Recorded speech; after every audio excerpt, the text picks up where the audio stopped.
قبولیت کی عدم دعا کی شکایت کی تو آپ نے فرمایا کیا تم خدا کو پہچانتے ہو؟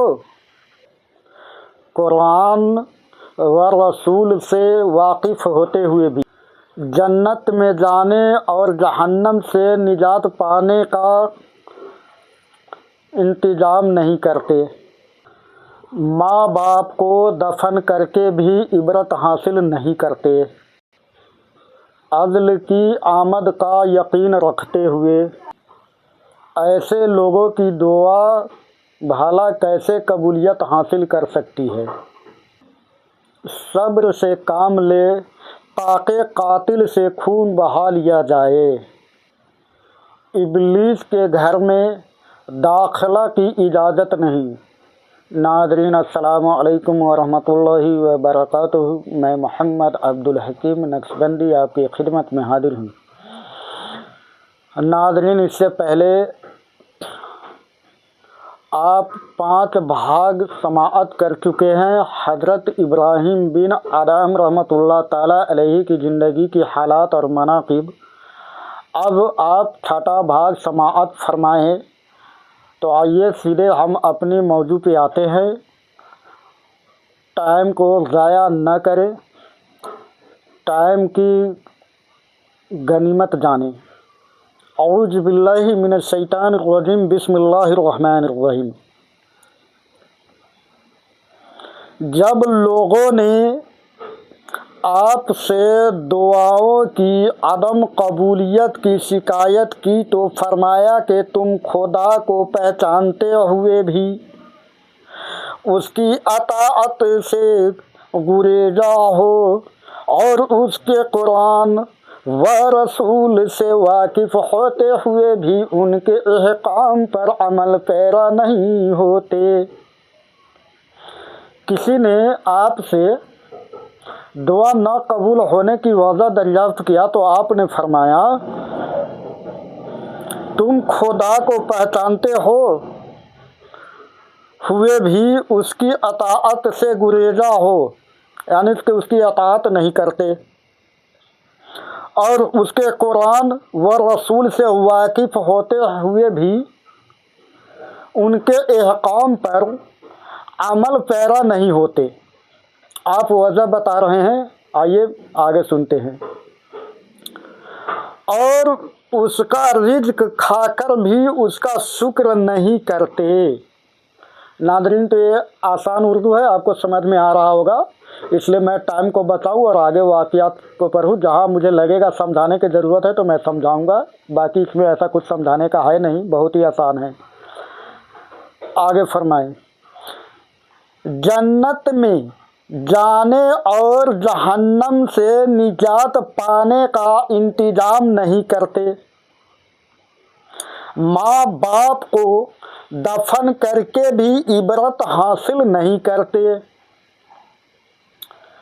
ابلیس کو غنیم جانتے ہوئے بھی اس کی معاندت نہیں کرتے، یعنی کہ ابلیس لوگوں کو بھٹکاتا ہے، پھر بھی ہم اس کو اپنا دشمن جانتے ہوئے بھی میں اس کے خلاف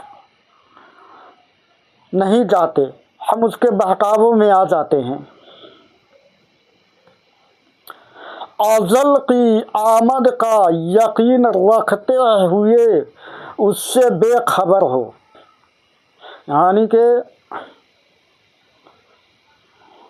فرشتہ جو آسمان سے آئیں گے روح نکالنے،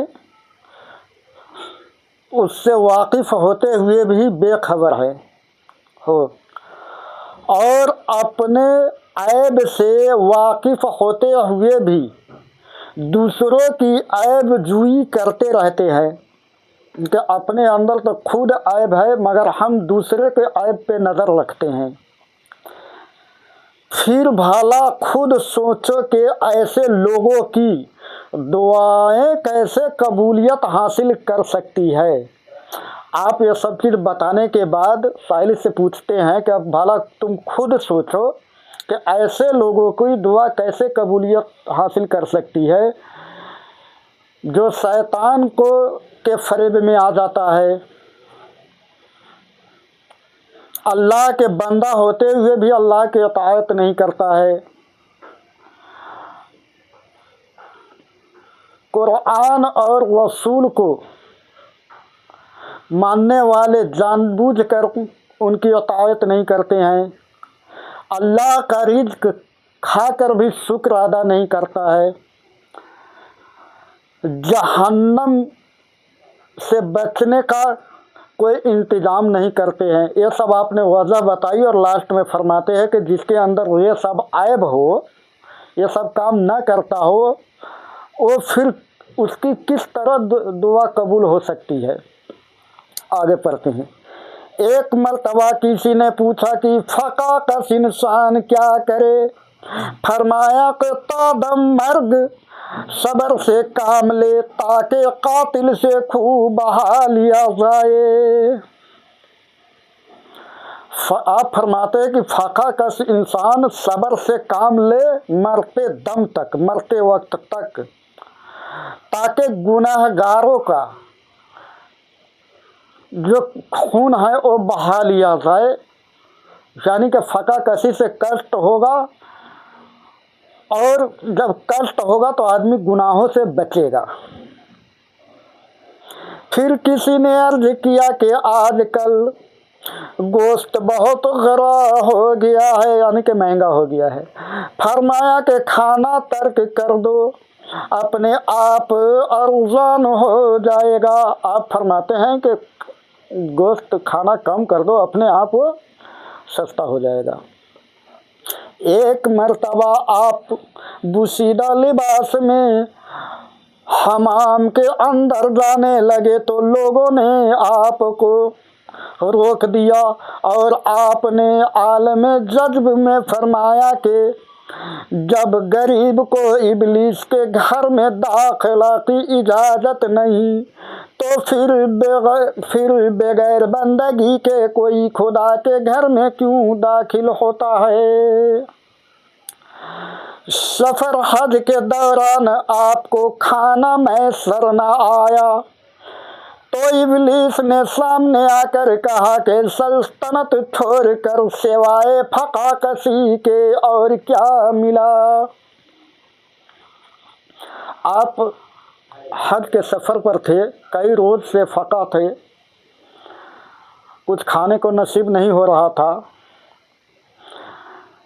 ابلیس نے موقع دیکھ کر اور آپ سے فرمایا کہ تم نے سنطلت کو چھوڑ دیا، عیش و آرام کو چھوڑ دیا، آخر اس فقہ کشی سے تمہیں کیا حاصل ہو گیا؟ اس وقت آپ نے اللہ تعالیٰ سے عرض کیا کہ غنیم کو، یعنی کہ شیطان کو، غنیم کو دوست کے پیچھے کیوں لگا دیا؟ ندا آئی کہ تمہاری جیب میں جو چیز ہے اسے پھینک دو تاکہ تمہیں اس کا راز معلوم ہو جائے۔ چنانچہ جب آپ نے جیب میں ہاتھ ڈالا تو تھوڑی سی چاندی برآمد ہوئی، وہ پھینکتے ہی رفو چکر ہو گیا۔ جب شیطان نے آپ کو بھٹکانے کا کوشش کیا کہ تخت و تاج کو چھوڑ دیا تو فقہ کشی میں تمہیں کیا ملا، آپ اللہ کے بارگاہ میں ہاتھ اٹھاتے دعا کرتے ہیں کہ مولا اس شیطان کو میرے پیچھے کیوں لگا دیا؟ ندائے غیبی آتی ہے کہ تم اپنی جیب کو تلاشو اور جیب میں جو کچھ ہے اس کو پھینک دو، پھر تمہیں اس کا راز پتہ چل جائے گا۔ آپ اپنی جیب میں ہاتھ ڈالتے ہیں تو تھوڑی سی چاندی نکلتا ہے، آپ اس کو پھینک دیتے ہیں اور پھینک دینے کے بعد فوراً شیطان وہاں سے رفو چکر ہو جاتا ہے۔ السلام علیکم ورحمۃ اللہ وبرکاتہ۔